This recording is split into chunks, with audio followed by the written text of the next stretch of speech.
шексем шалғай жерге сарғайған сағынышым жасырамын. Өзіңде өтті менің балалығым, көбелек қуып келген дала гүлім. Шомылып қалды қайтып өзеніне, сезіндім құдіреттің даналығын.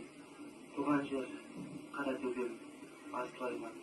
Алтын құм жерде көкте жасыменен, ең алғаш жырларымды сенде жаздым. Жүгіріп жалаңай асыл ойнадым. Туған жер қара төбем асылмаған, ән салып тұратын ғасыр далам.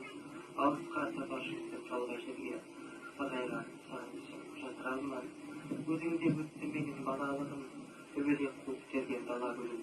Шомылып қалды қайтып өзеніне, сезіндім құдіреттің даналығын.